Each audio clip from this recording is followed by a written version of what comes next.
Hey, what's going on, everyone? My name is Donovan, and today I want to share with you my full review coming from the perspective of a runner of the Amazfit Stratos 3.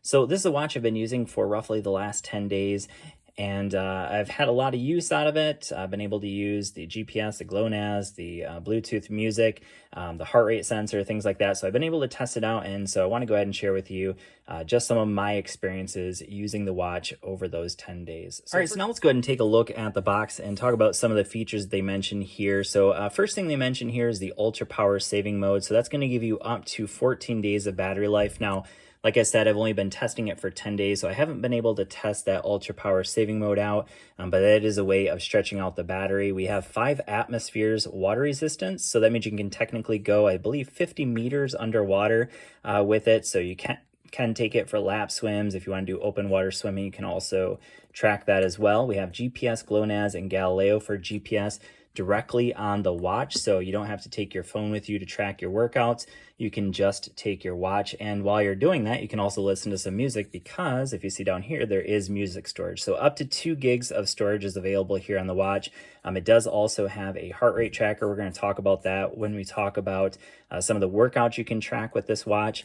And I will mention here that first and foremost, the Amazfit Stratos 3 is a fitness watch. I would say it's a fitness watch that has smartwatch features, whereas like an Apple Watch to me is more like a smartwatch that has fitness features. Same thing with like Samsung watches. They're more or less smartwatches that have fitness features, where I would say this is a fitness watch that has smartwatch features.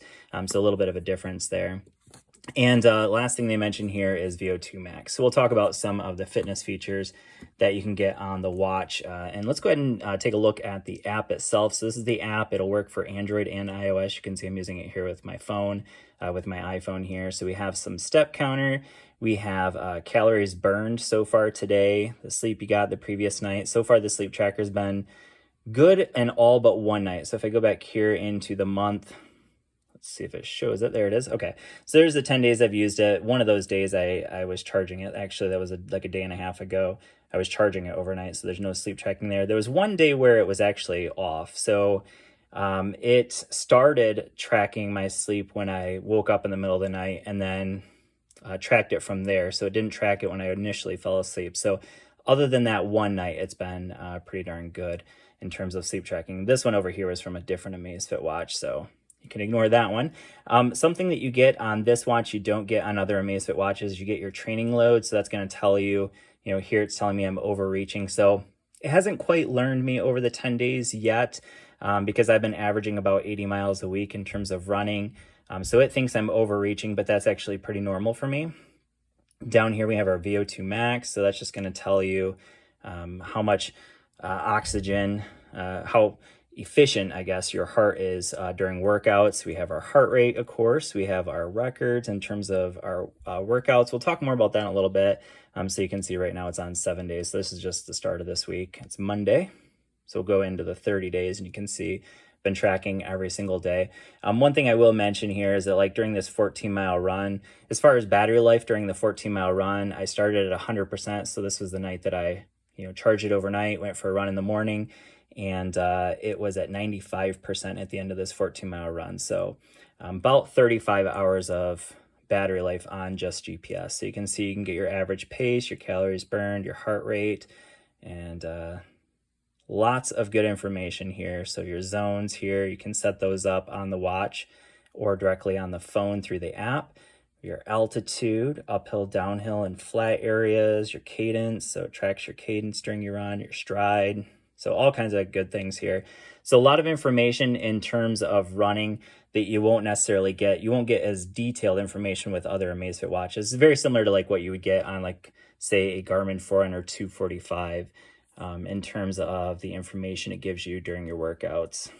All right, so let's take a look down here. So there's our sleep score. So it's going to tell you, obviously the ideal score would be 100, but you can say I'm at 89, so that's okay. 10 days in a row of working out, and that's because I've been using the watch for 10 days. And yeah, so that's it. So there are a few other things here that we can take a look at. So I just did want to point out here that in terms of the battery life, I charged it to 100% 1 day and 13 hours ago. So 37 hours ago, and we're at 78%. And since then, I've gone on a 14-mile run and an 8-mile run with the watch. So you can see here we can select different watch faces. There are also apps you can get where you can change the watch face, but we won't go into that because I did that in the first impressions video, which I will link right up here if you're interested. All right, so that said, let's go into some of the other things to know about this watch. So I did mention that this is first and foremost a fitness watch. So when we go over here to the various apps, notice that they're all very fitness oriented. So that we have health, heart rate, sports. So this is where we can track our different activities. So we'll take a look at that. So we have running, walking, outdoor cycling, pool swimming. And I've gone through these before, but we'll kind of scroll through them real quick. And you can see all the various activities. So you do even have triathlon there as a particular sport. There's multi-sport, and then you can even add some other exercises as well. So get out of that. And actually, let's go back into sports because I want to show you that these are fully customizable. So whatever data points you want it to show you during a workout, you can go ahead and customize it. And then you can also set up goals. If you want, you can even, I think it's in here, you can set up like a virtual rabbit. You can also do intervals, a VO2 max test. And I think, where is that rabbit? Somebody actually asked me about this in a previous comment. So I looked it up, and so you can import routes here. So the GPX files, import routes. But yeah, there is a way to set up the rabbit. I can't remember exactly where, maybe under activity goals. I don't know. I'm not sure where it's at because it's not a feature I've used. But when we hit go, you can see it's going to show me by various data points. So distance, average pace, heart rate, pace, and then time. That's just what I've set it up to show. You can customize it through the app. And you can see down here, this is our lap button. We have an up and down button. So if I want to go to my second workout screen, and third workout screen. So I only customized the first two. I didn't really care about the third piece or third screen because I already have 10 pieces of data on the first two screens. So to me, that was enough. And then if you want to finish a workout, you just go ahead and hit this, and then we can scroll down and hit save. Now I don't want to save this one because obviously there wasn't an actual workout. And we'll go ahead and discard it. So you can customize that as much as you want. So whatever data points you want it to show, you can get there. We have various activities. So this will show me all my recent activities, which also show up, of course, on the phone. So go in here, and I'll just show you today's workout, for instance. So you can see I've clocked 124 miles on the watch in the 10 days that I've used it so far. So here's today's workout. So all the same information that I showed you a little bit earlier. So average pace, cadence, things like that. There's our average speed, altitude. So all the good information that you would want. There's your heart rate zones, training effect. But yeah, so everything that you would want to know about your workout basically is available here on the watch. Here is our exercise status. So this is something that you don't get on other Amazfit watches either. So this is, again, that training load. It says I'm overreaching again. It just hasn't learned me over 10 days quite yet. So VO2 max, there's a recovery time. So that has actually shortened. Originally, it was saying like 72 hours, but the more it's starting to figure out my workout regimen, it's actually fixed a little bit. Then we have some predictions. So this one actually started off at like 3 hours and some odd minutes, and it's started to predict a little bit better. So these are actually fairly close to what I think I'm probably capable of at the moment. So that's good. And then some top personal records using the watch. So this is just, over the last 10 days, these are my fastest times for those various distances. All right, so we'll go ahead and get on that. We have weather, compass, alarm. We can set up alarms here. Barometer, location, timer, stopwatch, music. So there's where you're going to go in and get your music. So again, it is using, you have 2 gigs of storage. Now, in order to connect or to get music on the watch, you'll have to connect this up to your computer, and hopefully you have some music stored up on your computer, and you can transfer it kind of like an MP3 player into a music file folder that's available on the watch. All right, so we have our sleep recording. You can change your watch face there, find phone and settings. So the apps that you see on here are the only apps that are available for the phone or for the watch. So it's not like there's a bunch of extra apps you can get. There's no app store for the watch. So that's why I say this is more of a fitness watch more than it is a smartwatch. All right, so as far as the build goes, I kind of skipped over that, but you can see it's a 4-button configuration here. This is our back button. This is our select button. This is also going to be a shortcut to go directly into your workouts. So if I hit that button there, see what's going on there. Okay, now it's on. All right, so I'll hit it again. That's going to take me directly in the workouts, and then it was already on running, so I can hit the button again. This is our back button. And then I can use this one to scroll through. So these are our various widgets here. Okay, so you can adjust those. So you can, any of the information that's in one of these apps, you can show in a widget as well. If I scroll over to the left, these are our messages. You can see I basically haven't got any notifications to it because I've been wearing an Apple Watch at the same time. So I didn't want notifications going to both watches at the same time. You cannot respond to calls. You cannot respond to text messages. You'll just be able to see the messages on the watch. So just a heads up there. So if I scroll to the right, there's my notification or my various apps. Notifications is to the left. Pull up and there's my settings. So these are just quick settings here. And then we have our widgets. So that is the software on the actual watch. 1.34 inch display here. That's a trans-reflective display. So again, the brighter the sunlight, the easier it is to see. It does have a backlight, of course. So at night, it is going to be basically black, but then you can turn the backlight on or flip up your wrist and it's going to show the screen that way. So trans-reflective, it's nice. It's always on display. It's a 320 by 320 pixel density. It's not the highest pixel density, but still not bad. The straps here are completely removable. Of course, we have the heart rate sensor there. This is where you're going to magnetically charge it. So you can see it just sits right there and just magnetically charges to the puck, and then just plug it into any kind of charger you have that's USB type A. That's also how you're going to plug it into your computer as well.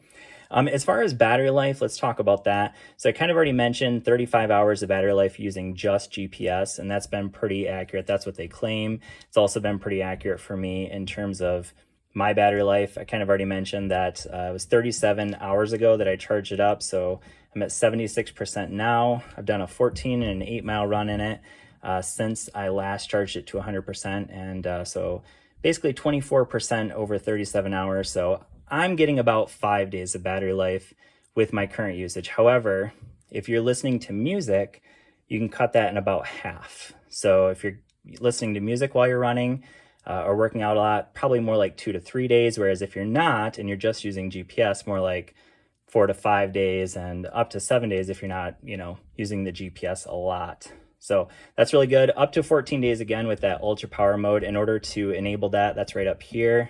But you're going to lose some features when you do that, of course, because in order to get that extra battery life, you're going to have to turn off some of the features of the watch.